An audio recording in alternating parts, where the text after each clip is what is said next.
So how do you find happiness? Happiness is in struggle. The struggle and the size of the struggle you're facing, along with how important it is and how important you feel it is deep in your heart, is directly correlated to how successful and how happy you're going to feel all of the time. Struggle is extremely important for a man, and you should be looking to inject struggle into your life permanently. We talked about this in the past emergency meeting, because if you're injecting struggle and that struggle solving those problems lead to a positive place, once you become addicted to it, you're going to become a machine of monumental achievement. There are some very simple basic things you can do: weight training, chess, having debates, trying your very best to take care of your mother, retire her, make sure that your people who you love are taken care of. You need goals and resistance and something to fight against to live well, because the distance between pain and joy is what we experience. If you only have joy all of the time and no pain, you are not going to be happy. You don't need drugs. You don't need alcohol. You don't need parties or festivals. You don't need fun. Fun is the vector from which Satan operates. Every time you look at something which is fun, it's all just hedonistic. There's no money to be made. You don't retire your mother. You don't help the world. You don't give to charity. You don't become stronger. You don't become wiser. You don't learn anything. Next time you think of what is fun, and someone goes, guys, come, it'll be fun. Sit there, go, wait. Will it? Experiences are unique. Jail was a unique experience. Bunch of fun. Unique. Life's not about fun as a man. Life is about doing the right thing because it must be done. Now, there are some things that are fun which can be earned, and there are some things which are fun that you could do which perhaps involve skill. Driving a supercar around a racetrack is fun. It involves skill. You have to be good at what you do. Cool. But a lot of this fun that is easily accessible to everyone, because not everybody can get a Ferrari on a closed racetrack. I can. You can't, because you're poor. You do not need fun until you've already reached the highest possible echelon. So this whole idea that you need fun in your life, you don't. What you need is purpose. You need discipline. You need hard work. You need things to do which are going to benefit you and the others around you. You need duty. You need obligations. And you need performance metrics. You need people around you who are going to hold you accountable. You don't need to be waking up thinking about fun. You're nobodies. You're not important. Nobody knows who you are. You're not physically strong. You're not financially wealthy. You have bigger concerns. You're obsessed with this idea of fun. Hey, what are we gonna do this weekend? We need to have some fun. Do you? Do you need fun? Do you deserve it? Really? Have you actually gone out there in the universe and made a mark large enough that you're allowed some time off to have some fun? You don't deserve any fun. You don't need any fun. You have work to do. Your obsession with fun is holding you back. These things you think are fun aren't fun. Checking your bank balance in your house, not going out, you're not in a club, and seeing $20 million liquid is very fun. That's right. Much more fun than anything you could possibly ever do. So although it wasn't fun to sit around and accumulate that kind of wealth, it's the funnest thing in the universe, in a way. For a man, your contentment will come from your purpose, and it will come from your competence, and it will come from succeeding objectives. It will come from completing difficult things that other people cannot complete. It will never come from the easily accessible hedonism, which you have confused for fun. If everybody can do it, you shouldn't want to do it. If everybody can go to that concert, you shouldn't want to go. If everybody can go to that club, you shouldn't want to go. You should only want to do things others can't do. The only fun I have is doing things I know you're not allowed to do. Putting my Bugatti on an A380 and flying it around the world to a racetrack, which I've rented out for only me and only my friends to race around cars. You can't do that. I can. That is fun. But if you say to me, Andrew, come to this party, and I say, well, who's there? Everyone. Oh, everyone's there. Does that mean I need to go? Right? It's the event of the century. Ooh, everyone's there. If everyone's there, it's trash. So you need to sit there and go, all right, I'm being asked to do something fun. Who else can do this? And if the answer is everybody, stop. I clear my emails. I've trained hard that day. I've made a couple $1 million. I've spec'd a brand new car. I've checked on all the people I love, all the people I care about. I've donated some money to charity. My children are fed. Their mothers are taken care of. Everything is in order. Everything is in its proper place. That is fun. If you say to me, Andrew, skip a portion of that organization and professionalism so that we can go and do something that everyone else can do, my answer will be no. That does not sound fun to me. And the fact that you think that's fun shows that you have a severe mental deficiency. Stay away from it. You're only going to find actual fun through purpose. You're only going to find purpose through exceptionalism. So you need to become the best possible version of yourself in all realms. That's extremely important. The reason you are so unhappy is because you are trying to have fun. You're unhappy because you're trying to have fun instead of trying to become important. They are very different things, and you're never going to feel satisfied in your heart unless you become important. Please imagine. And being important is fun. Oh, it's absolutely fun. Please imagine, and I don't state this with arrogance, please imagine for a second you're the most Googled man on the planet. And you're a kickboxing world champion, and you have hundreds of millions of dollars, and you're built like a tank. Imagine how you feel when you look in the mirror. Nothing can match that, and nothing can beat that. As a man, you need to have struggle in your life. And I want you guys to actually sit and think, what struggle are you going through daily? What struggle are you undertaking? What struggle are you trying to overcome? Because you should make a list of them. I can know for myself, every single day I wake up and I train physically. Every single day I have to go through X amount of physical pain when my day begins. That is a struggle that must be completed. Then I must try and keep my massive empire online, see my children, take care of everybody. There's struggle involved. My life is difficult. Difficult lives are fulfilling because we used to have to hunt and fish and go out there and go through difficulty to survive. And I often see that when I speak to people who are too comfortable, they end up being unhappy. Yeah. You can't entertain yourself to happiness. You must earn happiness. You must climb a mountain. You must struggle yourself to happiness. That's extremely important. There must be physical, mental, social, creative, some kind of spiritual struggle.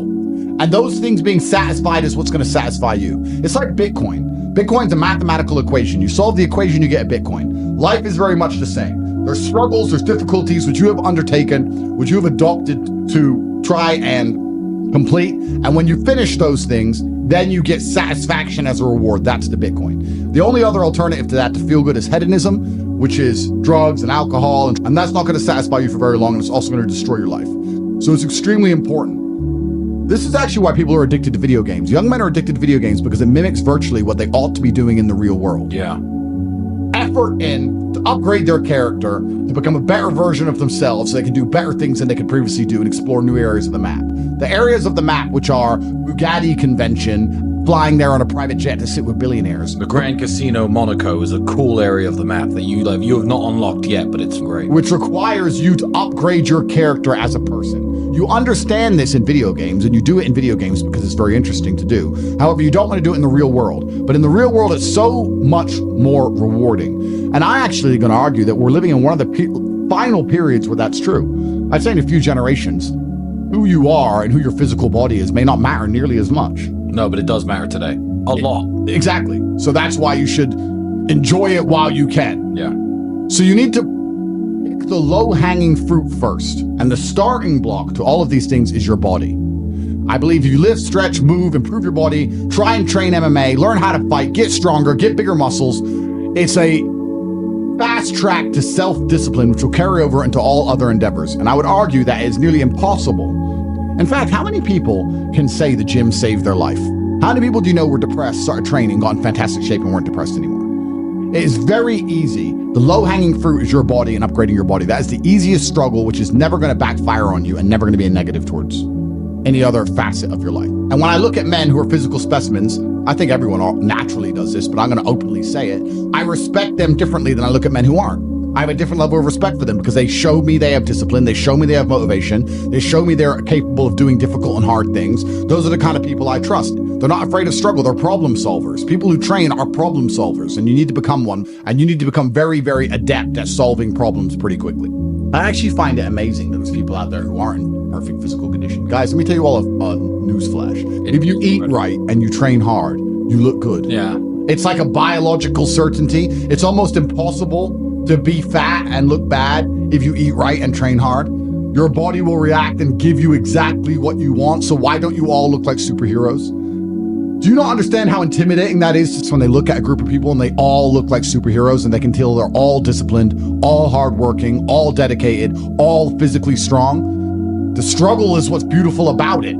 That's the most important thing. That's what you have to understand. Yeah, because no matter how rich you are, no matter how smart you are, no matter what family you're born into, you could only get into shape the same way as everybody else. So you could be Mark Zuckerberg, who's now in shape and he's a billionaire, but you can't say, oh, he bought it. He didn't buy it. He's just in great shape because he earned it, like everyone else. You could be flat broke or rich as fuck. If you're in good shape, you had to earn it. It's as simple as that. So yeah, it says a lot about who you are as a person. First, you want to become as strong as physically possible. So you want to be as strong as physically possible. Next, you want to try and make as much money as possible. Not even necessarily for the money, although money is extremely important because it allows you to take care of yourself. We talked about this before, but there's a challenge involved, and solving that challenge is going to make you feel more satisfied as a human. Happiness comes from success, and making money is success. You should try and make people around you smile and be happy. You should try and encourage positivity around you. You should be the kind of person that no one can really complain about their struggles around because they know that you're the person who's going to be like, why are you complaining when you could just simply fix it?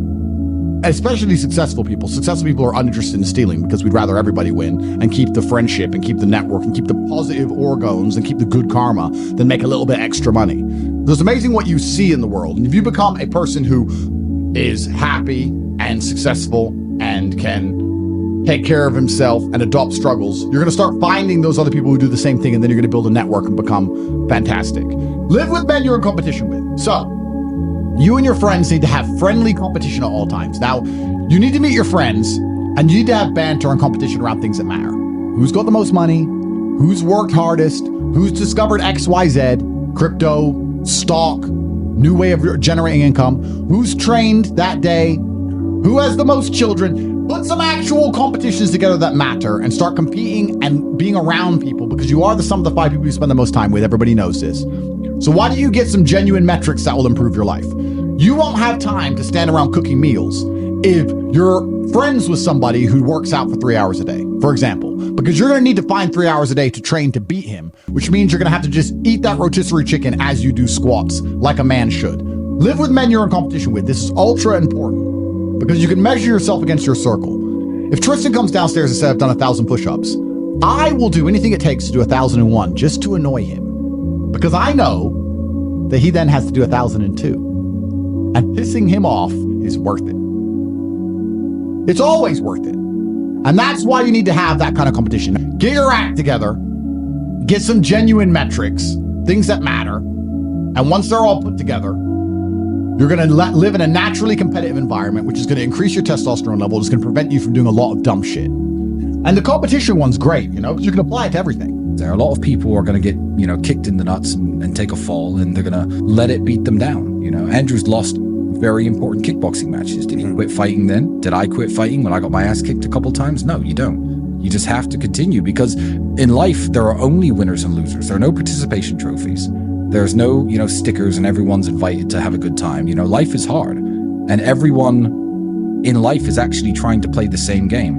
If you're a sportsman, there's a small pool of people who compete at kickboxing, professional soccer, and the bigger the pool is, the more difficult it is. Well, life is the only game where every single one of us 8.1 billion people is trying to play the exact same game. And the same game is, there's only so much money in the world. There's only so many resources. There's only so much happiness. I'm going to try to provide for my family as best as I can. And whether people say money's not important or is important, everyone's part of this game. So winning is very difficult. And you have to keep trying when you get kicked and you fall down. And that's the advice I give to every young man who listens to me.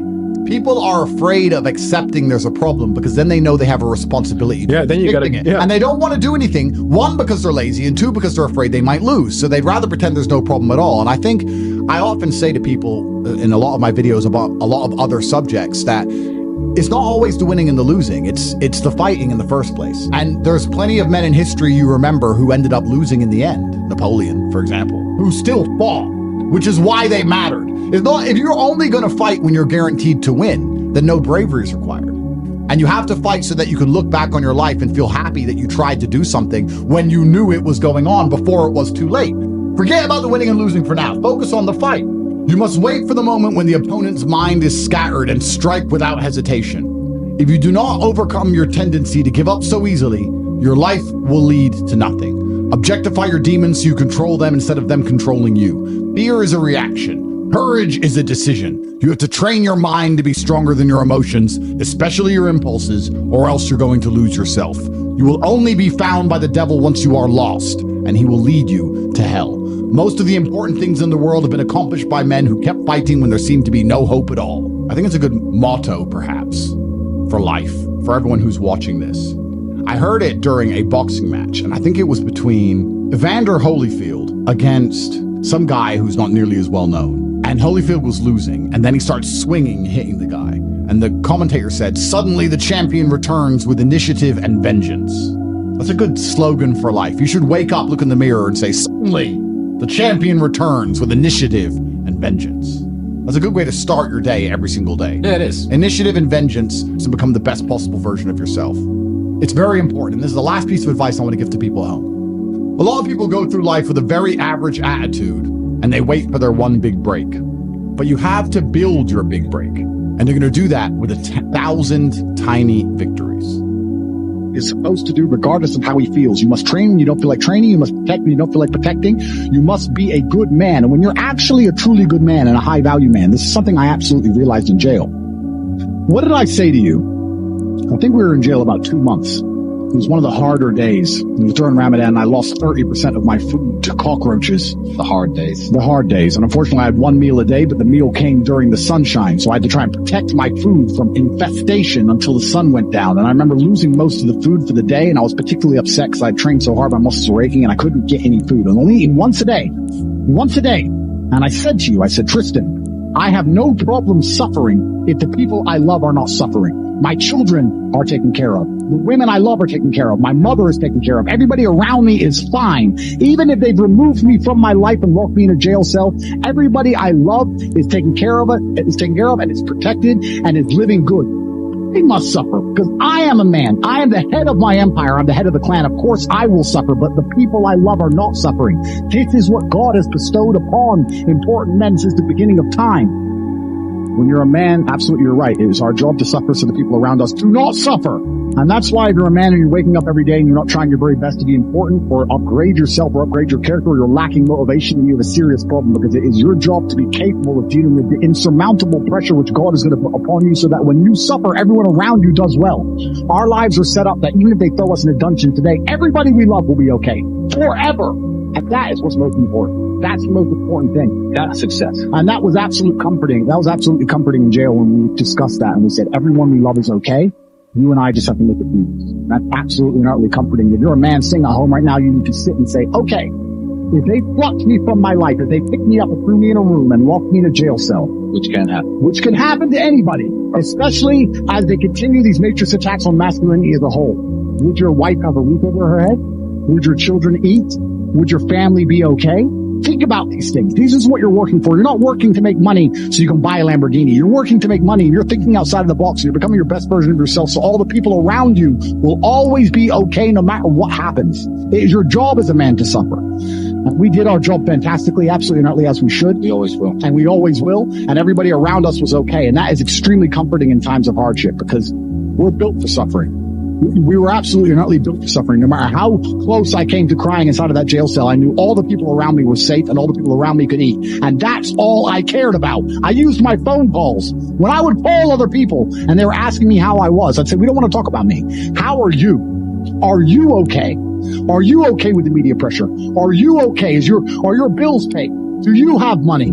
Or can you eat? I'm in a jail cell in Romania making sure that everyone I love is okay. I don't need their support. I don't need them to sit and worry about me. I worry about them. I sat in a jail cell making sure I could fix the problems for the people I love outside in the free world from a dungeon. That is what a man does. And you must prepare and set up your life for that. You must be prepared to be plucked from life. And understand that everybody around you who once relied on you will still be relying on you even when you sit in that jail cell. It's still up to you. You are still the man of the household.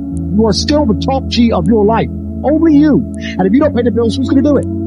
Your wife's just going to what? Go get a job, get like 5 jobs and raise your kids? How's she going to do that? You must be prepared for these things. That is what you're working for. So if you wake up every day as a man and you say, I don't have motivation to become strong. I don't want to work hard and get rich. I don't want to try and become financially free. What you're saying is that the second you disappear from your matrix controlled job, everyone who loves you and respected you and relied on you is going to starve. How can you live that way as a man? Absolutely and utterly unacceptable. Standing in the rain. And that actually comes on to another point that I want to mention about these other influencers and these other people out here who have influence, the ones which are controlled and taught by them and purported by the matrix and pushed out there for everybody to listen to. What do any of them even teach? How does your life get better from listening to any of these people? What do they teach you? What do they tell you? What do they instill inside of you? When's the last time you've listened to them and felt a fire in your soul or fire in your blood to become a better man? When's the last time you listened to, I need to give more money to charity. I need to help people. I need to set my life up so that people I love will always be okay. I need to retire my mother and make money so she doesn't have to work anymore. When's the last time any influencer on anywhere on the internet, any of them, any of these people streaming this garbage on Twitch and Kick and all these websites, when's the last time any of them have ever helped anybody? I think that's what the average man really needs to struggle. And I've been saying this has been my message for a very long time in all realms. I said for a very long time that life for the average man is going to get harder and harder. It's becoming more and more competitive. You need to find more and more ways to stand out and be unique. And the only way to really do those things, unfortunately, as a man, is to suffer. And that's one of the reasons I'm kind of glad that God put me in jail, because if you look at anything that builds a man into a man, there's a degree of suffering. It's very hard to become a man and have a man who's respected and has stories and is capable when he only had a nice life and nice experiences. It's usually the things that made you the best version of you are usually the worst things that happen. So the demons I carry from jail, the fact that I can't sleep, I've had girls say to me, you can't sleep, you need to see a psychiatrist. I said, absolutely not. I would be furious if a psychiatrist walked in here and took my demons from me. I don't care if they could fix me with a click, they're mine. And they were bestowed to me by God. And they are mine to deal with and they are mine to fix, because that's how I become a better version of me. I would be furious if someone took them away from me. I'm glad I can't sleep. Good, I can train endlessly. That's why I'm bigger than I've ever been. I'll train I'm not going to waste a minute. But all the demons that have been given to me by God and all the problems that have been given to me by God are mine to fix. I would never, ever allow anybody else to take them from me. I'd be furious. If a psychologist came in and said I could cure you, I'd say, no, thank you. I will cure myself. I don't care if it takes 10 years. I'll cure myself. That's my job. And I know that when that's done, I will be more mentally resilient than I ever would have been without you. That's the whole point of it, right? So many men say, I want to be the man, but they don't want to suffer. They don't want to fight. And I don't understand why, because even if you look at a superhero movie, they tell you, even in superhero movies, they make it very clear. Batman's parents died. That's why he's Batman. All the bad things have to happen. There's no way to get there without the bad things. I get so many emails from people complaining about their bad things, and I don't have time to reply to any of them, but if I could, I'd say, good luck, congratulations, off you go. Of course you broke your heart. Of course you're sad. Of course you miss her. She's with me now. That's life. That's part of it. That's the only way you're going to get to that level of resilience. You can't become the man any other way. So yeah, I thank God for everything bad that's ever happened to me and all the demons. And I trust that he's not going to give me anything I cannot, in the end, decipher and deal with. In the end, I think it's a puzzle, and you decipher it and you work out the best way to deal with it, and you internalize the good parts, and you become a better and stronger and more resilient person for it. So I thank God for every single one of them. If being average is not acceptable at all, it's not acceptable anymore. And it's not acceptable in the marketplace, but it's also just not acceptable, I don't think, even in life anymore. Period. You have to diversify now so much to even protect yourself. The idea that you can just be a citizen in a country and just work your job and be okay is gone. It's gone. If COVID doesn't prove that, I don't know what will. Yeah. Look at my situation. You have to diversify. You have to be smart enough that you have assets and friends and capability and lawyers and whatever for the world now. That's the only way to protect yourself. You can't just sit within one jurisdiction and go, oh, well, but I don't speed, so it's going to be okay. I don't think it is. I think it's coming to a point where it's not going to be okay. My mother always says to me, I'm glad I'm not young. And I'm starting to say that now. I'm glad I'm not young. Because I'm telling you, it's going to be scary, right? Because the world is hyper-competitive. Every single thing in the world is competition. I don't think people realize I'm a hyper-competitive person because I understand that every single thing I want, somebody else wants. The girl I want, other people want. The car I want, other people want. The house I want, other people want. The lifestyle, the jet. Every single thing you want, somebody else wants. It's a massive competition. As a man, you have two choices. You either accept it as a massive competition and try and play the game, or you just try and pretend it's not a competition and live in perpetual failure. And it's going to become hyper-competitive. The world already is. You're not going to be able to compete with a person with a computer. So you're going to have to have it because you can't compete. And once you have it, then who knows? Can they turn it off? I don't know. Can they turn you off? I don't know. Can they inject the slave mind programming directly through the chip? I don't know. That's scary. I would never want to do that, but it's going to get to a point where you're not even a person without it. You can't function without it. You're a second class thing without it. Do you deserve to be happy? Genuinely, every single person watching this, go look in the mirror after this stream, go into the bathroom, look in the mirror. Do you deserve to be happy? Look yourself in the eye. The answer is probably not. You don't deserve it. Yeah. When you're hungry, it's your body telling you need to eat some food. That's fine. You react to that. When you're depressed, your body's telling you need to change your life. And if you're feeling that for long periods of time and then not changing your life, well, you don't deserve to be happy. You don't deserve it. Everything in life that is valuable must be earned. Peace of mind must be earned. Happiness must be earned. I'm happy because I earned it. I get to be top G. Of course I'm happy. I'm me. When I look at the lives of people who tell me they're depressed, I look at them and think, you know what? If I was you, I'd be depressed. If I was you, I'd be depressed. You're depressed because your life is, but whose fault is that? Yeah. You have to take some personal responsibility for it. And what they'll do is they'll try and outsource it. Well, I had a bad start, or this happened to me, that happened to me. Well, it ain't fair. Suck it up, buttercup. It happens to everybody. I could sit here and be an unsuccessful piece. I got 10 stories to tell you why I have excuses to do exactly that. And here I am, top G. So that's life. That's life. You have to get it done. So yeah, if you live a depressive life, you're going to feel depressed. If you lived my life, you wouldn't feel depressed. So now you know what to do. Now you're either going to get up and do it, or you're going to sit there and stay depressed.